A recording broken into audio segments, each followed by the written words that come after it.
ассалому алайкум шунавандаҳои арҷманд.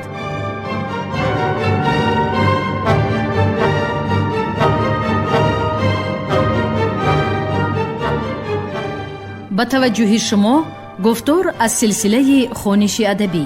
қироати китоби президенти ҷумҳурии Тоҷикистон муҳтарам Эмомалӣ Раҳмон «Тоҷикон дар оинаи таърих аз ориён то Сомониён». китоби дуюм, гуфтори 26.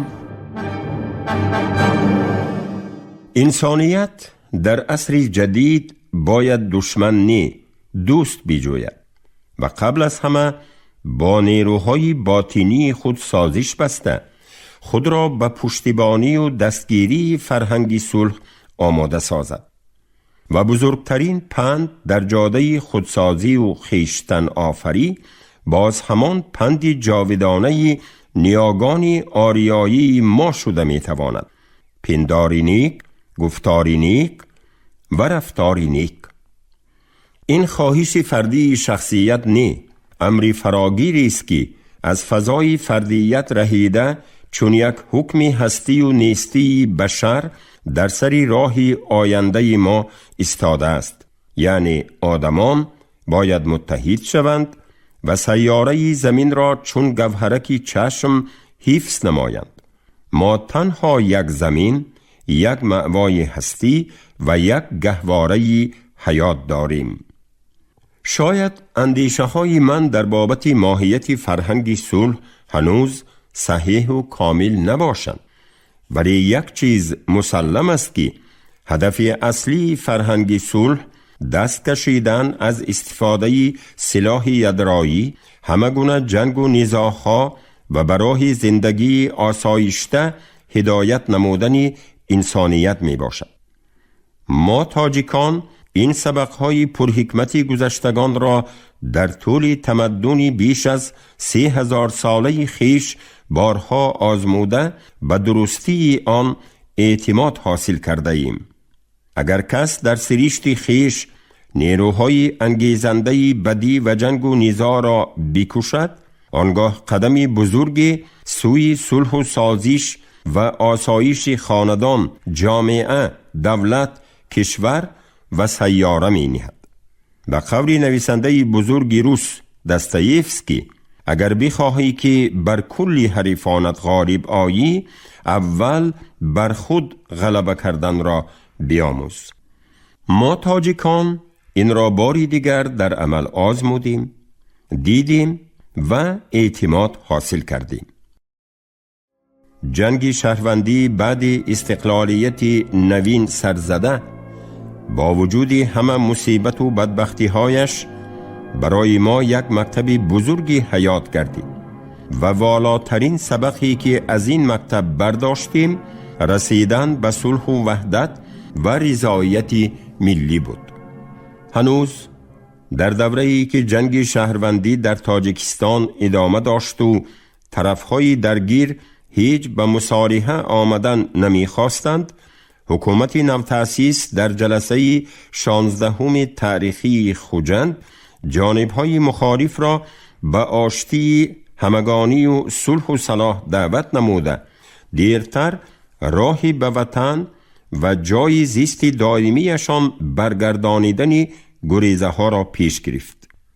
ما جنگ و مقاومت مسلحانه را همچون خطری برهم خوردن یک پارچگی مملکت و پراکنده شوی ملت تاجیک محکوم نموده باور داشتیم که با راه مخالفت و جنگ و خونریزی به هدف رسیدن ناممکن است.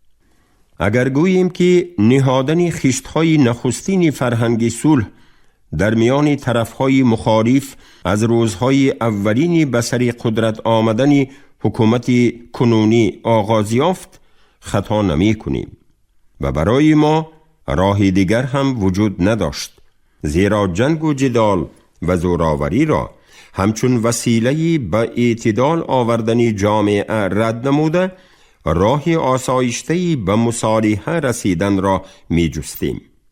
می بایست برای یگانگی و وحدت ملت، یک پارچگی مرزهای مملکت، زندگی آسایشته و آسوده حالانه خلق گرفتاری وهم و پریشانی و افزودن آبروی و اعتباری بین المللی تاجیکستان پیش راهی جنگ و وسعتیابی آن را می گرفتیم.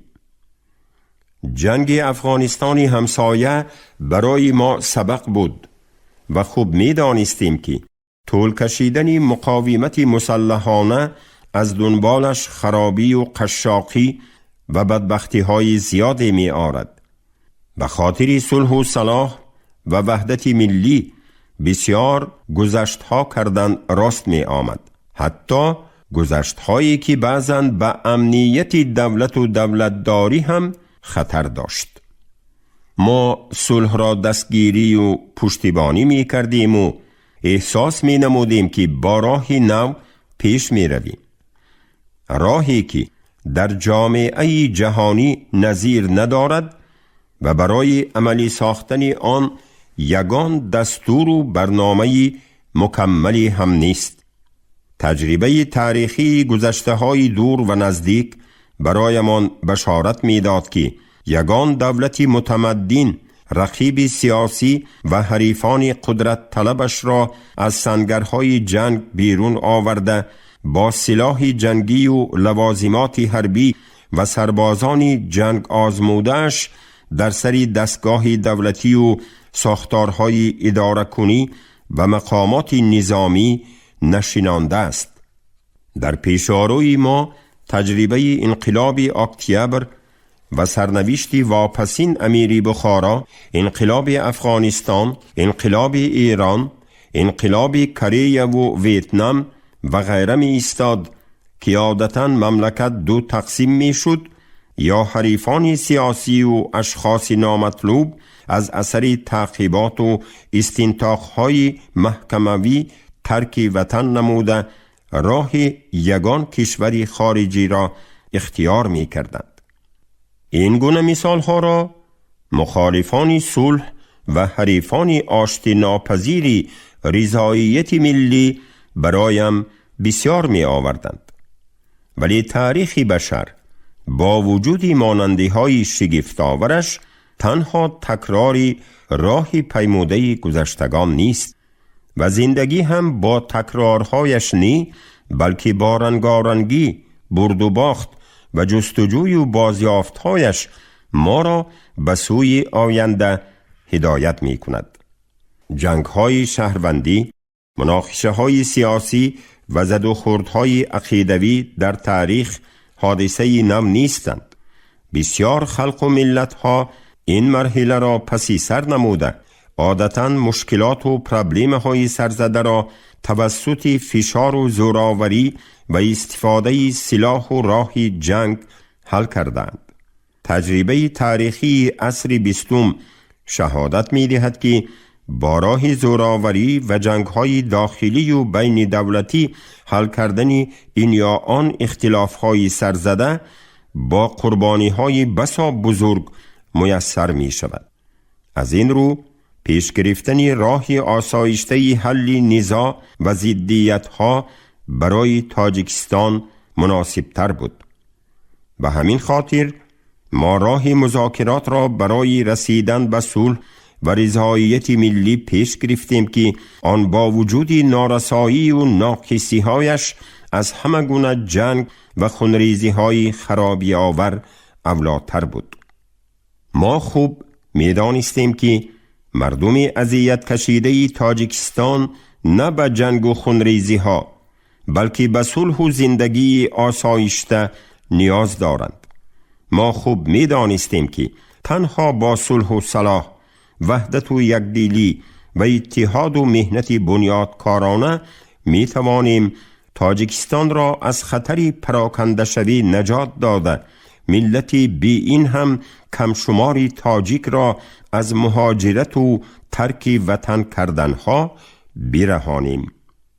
از تفصیلات مذاکرات بردوام خودداری نموده، فقط همین را ذکر می کنیم که برای رسیدن به صلح و رضایت ملی در طول 3 سال و 3 ماه جریان گفت و شنیدهای بسا مرکب، دامنه‌دار و مشکل را پسی سر نمودیم. زیاده از 21 مراتبه به طور رسمی و 10 مراتبه به طور غیر رسمی مذاکرات و واخوری و ملاقات برگزار نموده در جریان آنها پهلوهای مختلفی نظام دولتداری و فرهنگ صلح را کشف کردیم. ما قبل از همه صبر و تحمل، احترام حریف سیاسی را آموختیم، صنعت بحث و اندیشه و محاکمه‌رانی را در زمینه دلیل‌های معتمد از بر نمودیم، فضای باوری و اعتماد را فراهم آوردیم، جستجوی راه الترناتیوی حل مشکلات، استراتژی دامنه‌داری رسیدن به صلح و رضایت ملی را پیش گرفتیم. در نتیجه فضای خصومت، شبهه و ناامیدی از بین رفته، به جای آن اعتماد و باوری طرفهای مخالف به همدیگر افزود، حل مسئله های بحثناک در اساس کنستیتوسیوی مملکت و قانونهای عمل کننده جمهوری تنظیم گردید. تجربه نشان داد که در راه رسیدن به صلح و صلاح و رضایت ملی مانعه‌های برطرف نشونده قریب وجود ندارند، به شرطی که در مد اول منفعت ملت، منفعت دولت و منفعت کل ساکنان جمهوری قرار داشته باشد. در آغاز رسیدن به صلح و صلاح و رضایت ملی، خدمت خلق تاجیک و مردم طبیعتاً صلح دوست و صلح پروری تاجیکستان خیلی بزرگ است.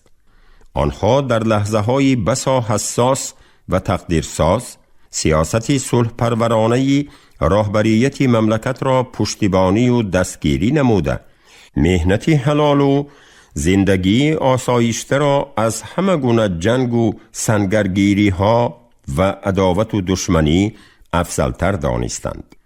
محض عزم و اراده قوی خلق تاجیک و فرزندانی بیدار دل و دوراندیش این سرزمین باستانی بود که صلح و وحدت و یکدلی و همدیگر فهمی تنتنه کرد و صلح و سازش میان تاجیکان چون تجربه نادر و پرارزش فرهنگی صلح در جامعه جهانی اعتراف گردید.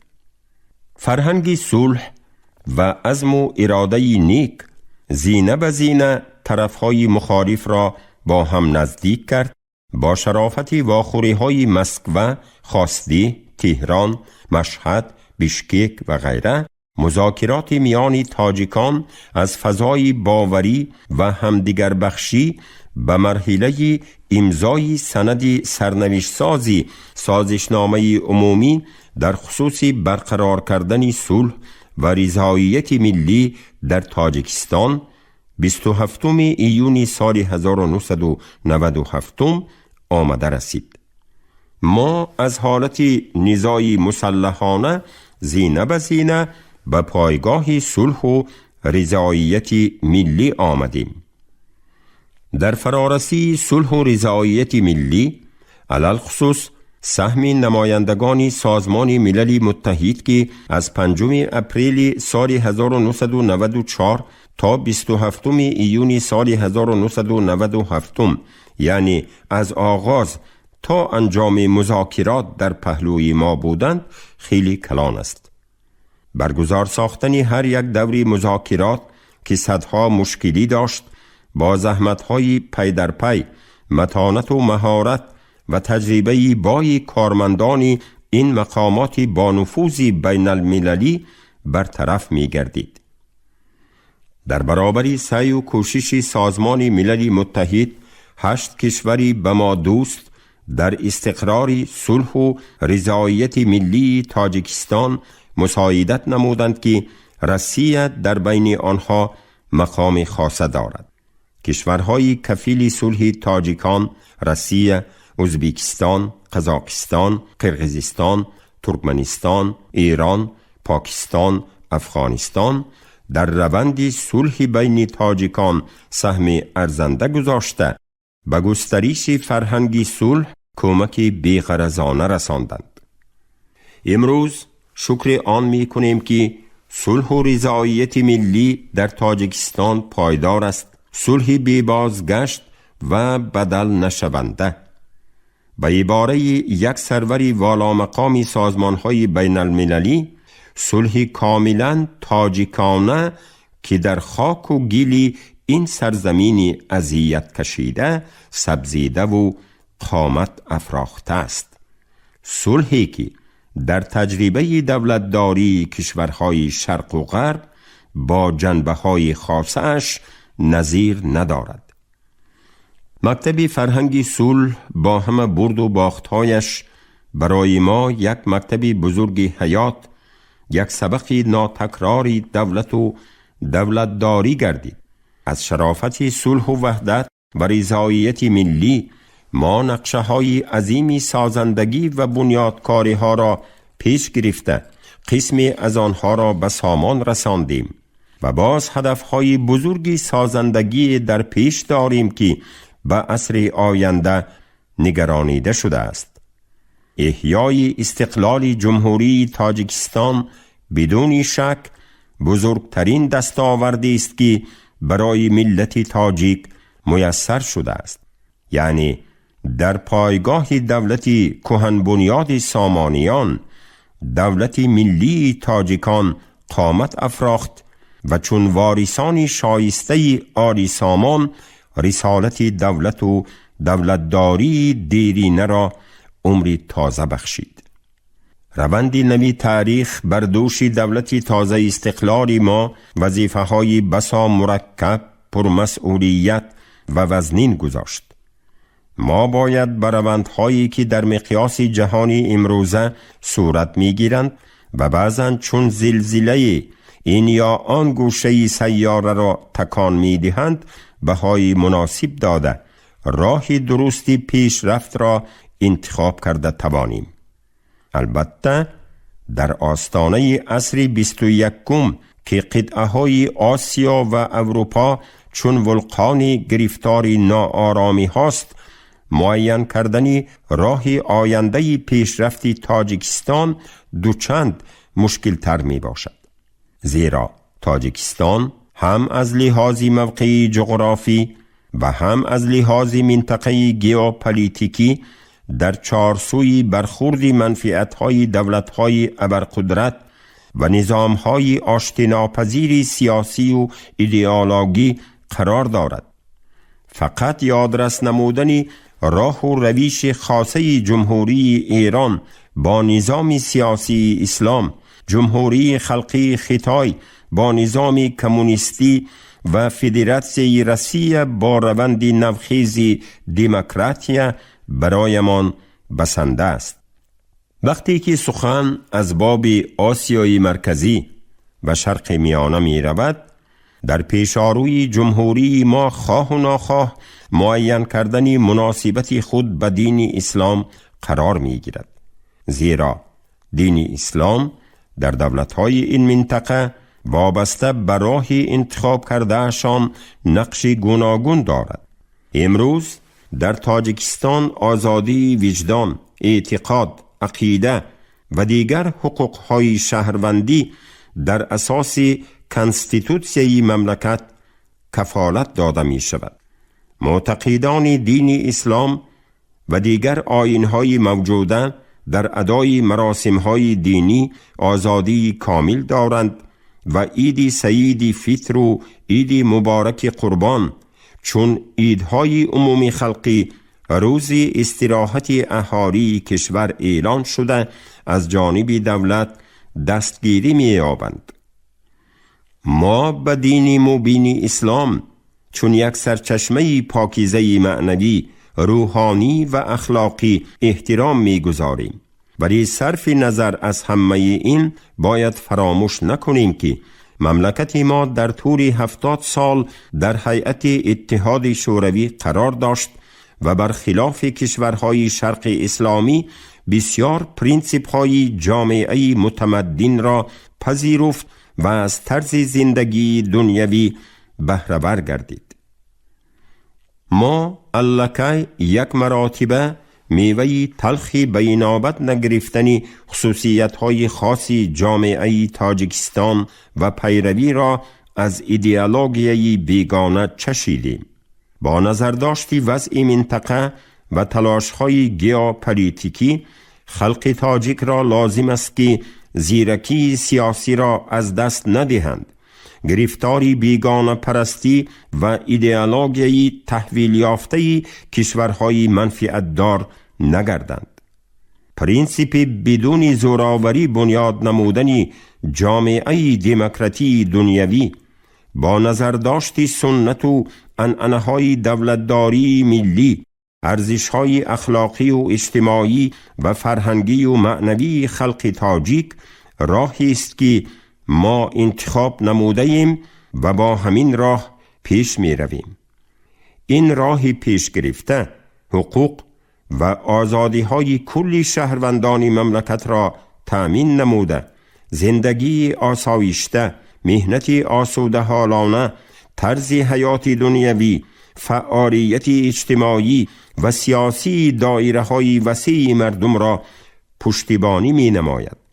یعنی روند قطعی بنیاد جامعه دموکراتی، حقوق بنیاد و دنیوی یگانه راهی آسایشته و مناسب است که ساکنان تاجیکستان را به سوی عصر 21 هدایت می نماید. این راهی است که خلق انتخاب نموده است و هیچ نیروی حق ندارد که اهل جامعه ما را از راه انتخاب کردهش باز داشته طرز حیات، عقیده و ایدئولوژی، شکل روحانیت و فرهنگ و آیین خود را به سر مردم زوراً بار نماید. سمت‌های اساسی سیاست دولت ما در راه بنیاد جامعه دموکراتی دنیوی و بشردوستانه بدون تشکل اقتصادی پیشرفته و توانای ملی همچون ارگانیسمی تام و خود تنظیم کننده امکان ناپذیر است. از بس که اکثر کل کشورهای ترقی کرده عالم مناسبت‌های بازاری را به طور قطعی انتخاب نموده، در طول 10 ساله ها با این راه استوارانه پیش می روند، ما هم از این دورنمای اقتصادی در کنار بوده نمی توانیم. ما راهی ایجاد و بنیاد مناسبت‌های سالمی بازاری را پیش گرفته، در سمت‌های پیشرفت خیش سیاست اقتصادی را پشتیبانی می نماییم که ماهیت اجتماعی و بشردوستانه داشته باشد. هدف اساسی این سیاست تأمین عدالت اجتماعی در چارچوبه ارزش‌های دموکراتی و وابسته به شرایط مشخص جغرافی و طبیعی تاجیکستان پیش بردن اقتصادیات مملکت می باشد. انقلاب علمی و تکنیکی عصر 20 در پیشاروی انسانیت مشکلات نو، مناسبت عاقلانه با طبیعت و به اینابت گرفتن قانونیت‌های اکولوژی را می‌گذارد. یعنی به اعتبار نگرفتن قانونیت‌های طبیعت در هم شکستن موازنت موجوده محیط زیست، افلاس کنی اتمسفر، خراب شدن قشر زمین، زهرآلود گشتن حوزه‌های آب و دیگر کردارهای کوتاه اندیشانه انسان که خود را به طبیعت مقابل می‌گذارد، باعث عکس العمل‌های جوابی خواهد شد. هنوز 2500 سال از این مقدم فیلسوف یونانی هراکلیت گفته بود: خردمندی، عدالت و حکمت بزرگ در آن است که موافق قانون‌های طبیعت عمل کنی، به آن گوش دهی و حقیقت را دریابی. موافق معلومات عالمان در قشر پریخ‌های روی زمین که اساساً در گرینلندیا جای گیرند، از غایت گرمشوی اقلیم آبشوی یخها سال تا سال می افزاید. طی 100 ساله آخر از یخهای آب شده این جزیره آب اقیانوس‌های عالم تقریباً 50 میلیارد تن افزود. ضمن تحقیقات متخصصان امریکایی هر سال این جزیره عظیم یخپوش بیش از 17.6 کیلومتر کوادراتی ذخیره‌های یخش را از دست می‌دهد.